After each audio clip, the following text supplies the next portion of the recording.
I just released Nobody. It is out on Spotify and Apple Music, and you can go listen to it now.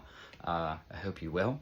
I wrote this song after, it was kind of inspired by the day I was coming back from Spain to the US a couple of years ago. I just spent 2 weeks traveling by myself. And normally, I am a little bit unwilling to talk to strangers. Talking to strangers is unpleasant.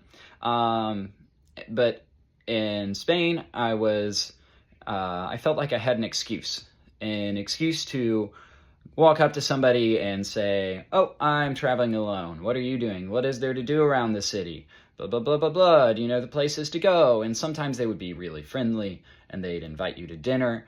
Towards the end of my journey, I ran into some people who were like, they invited me to their family reunion, took me out to dinner, were just incredibly, incredibly nice, and had nothing to gain from being nice. They just were like, "Oh, there's this guy. We're gonna be nice to him." And I've always been a little bit afraid of talking to people, of asking for things, of reaching out to people I know or don't know, because I don't know. Regardless of, where you are, sometimes you are feeling like people maybe don't want to hang out with you. I don't know. That's how I feel sometimes. And, you want to know more people. You want a wider network of friends, of social support, of people who maybe live down the street from you, who you can invite over for dinner.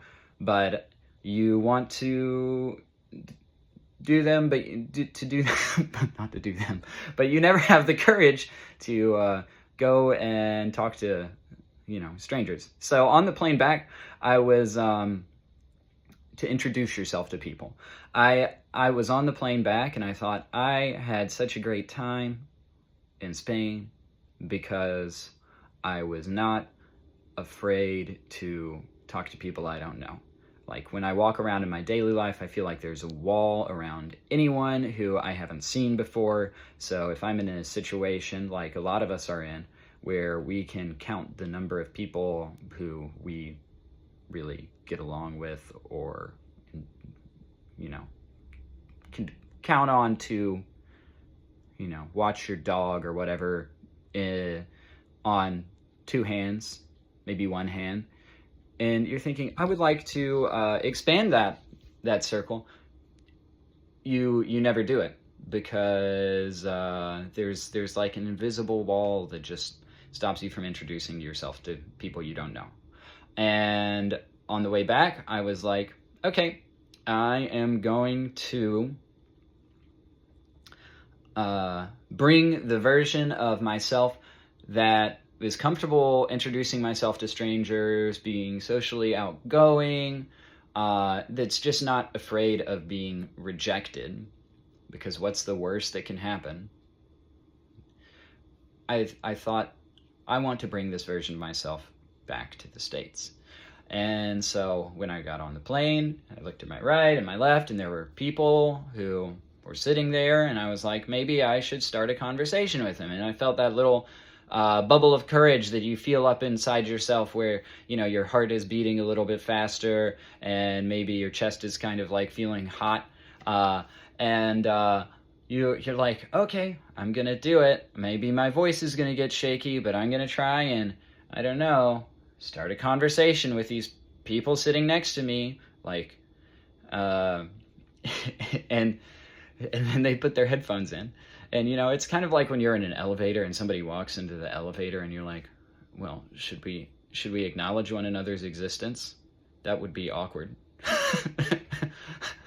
Should we chit chat and small talk and say, how was your day going? No, that would be awkward. And I just feel like there's tons and tons and tons and tons of missed opportunities of people you may have gotten to know who turned out to actually be like, cool people. people who maybe could have done something for your career or shared an interesting piece of information with you, that you didn't talk to because of these barriers. So, I get on the plane and I turn and I'm like, okay, I'm going to talk to this lady. And then she puts headphones in and turns on the computer on the back of the chair, the screen, and pulls up a movie, because all of the long distance flights let you watch movies. And so we're all watching movies, and I feel my little bubble of courage just pop. And, you should ignore your feelings then and talk to the person anyway. But I didn't. Instead, I also gave up and put some headphones in and watched a movie. And it just made me think, we don't matter. You are, if you or I died tomorrow, our family and friends would miss us, and the world would go on spinning, and to anyone who doesn't already know you, you were not worth talking to. This isn't true for everybody, but but because of that, it's a very frustrating thought to have. And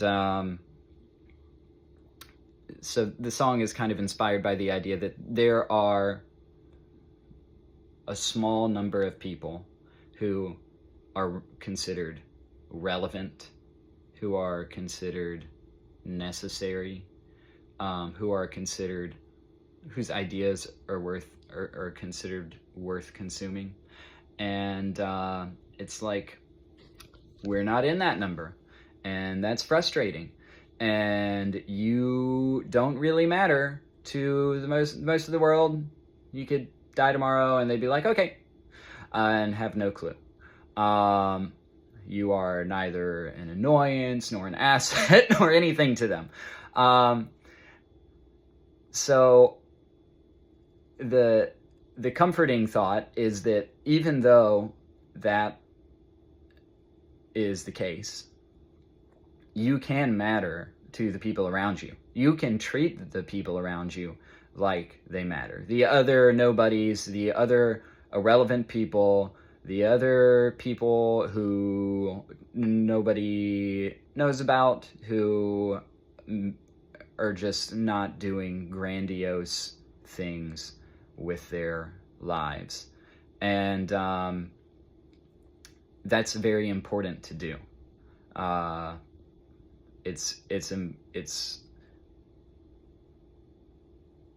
It's important to do. You don't matter to the world, but you can matter to other people, and you can treat them like they matter to you. And sometimes people don't do that, and that's what's really frustrating. What's really frustrating isn't the fact that you or I don't have millions of listeners on Spotify, or aren't renowned. What's really frustrating is that the people who you may actually know, they sometimes spend more time and know more about fictional characters and actors than they do about you. So, some people have problems with their relationships, with family or partners. And I, for instance, once dated this guy, and, it was all going well. We were talking, you start a relationship and you're like, blah, blah, blah, blah, blah, blah, blah, blah, blah, and you're learning about each other. And then, you're like, we want to watch TV while we eat dinner. And you're like, oh, okay. And so they do. And if you're sort of a bit of a, you get hooked on a person, you just stay there, and you realize that after a year of dating and spending your free time that you have, watching TV, and maybe you want some attention, maybe you're curious about something, maybe you want to have a conversation with your partner about how the relationship is going, and they're like, I don't have time for it right now. And they have time to stream entire series on Netflix, you realize that even the people in your life, sometimes to the people in your life, you don't matter to them. And if you count the number of words that are being said, and you'll realize, oh, my boyfriend or whatever has listened to 200 times as many words coming from these fictional characters or the cast of Bob's Burgers or whatever than to me. And they don't know you. You realize they don't know you. You're like, oh, we've been together for 2 years and you barely know me because you just, said that I would do something that if you actually knew me, I would never do, and that's what's frustrating. It's not frustrating for a person to, not be renowned or well-known. What is frustrating is when the nobodies, that's what this song is called, don't actually care about one another. Because that is the only way to really get by in this world is, communicating with one another. If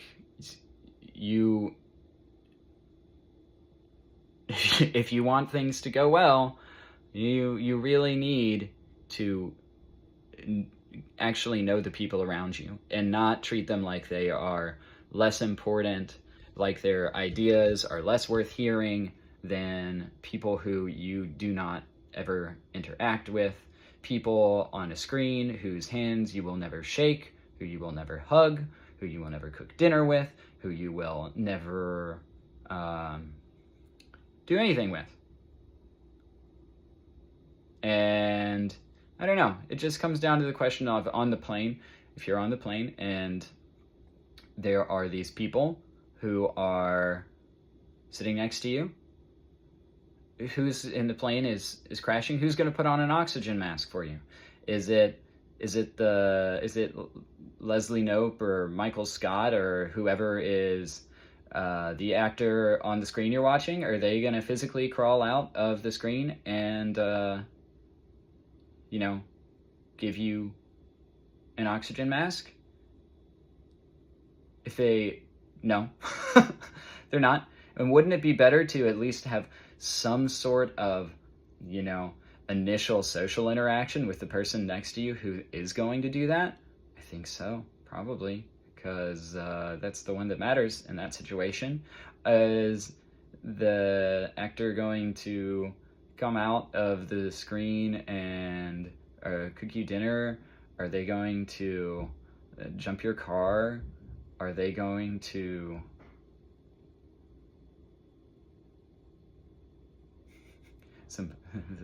the walls are thin and the neighbor probably thinks I'm crazy because I'm talking to myself. Are they going to what?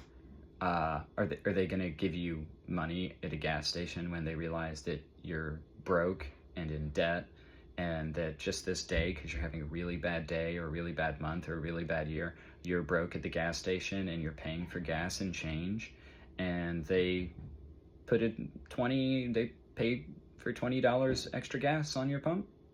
Is that going to happen? Because that happened to me, and that was a very nice person. I don't know him. He doesn't know me. We didn't talk. He just said I'd been there before, and gave me put $20 on my pump when I really, really needed it. Are actors going to do that for you? Are fictional characters going to do that for you? Are the people you follow on Instagram going to do that for you? No.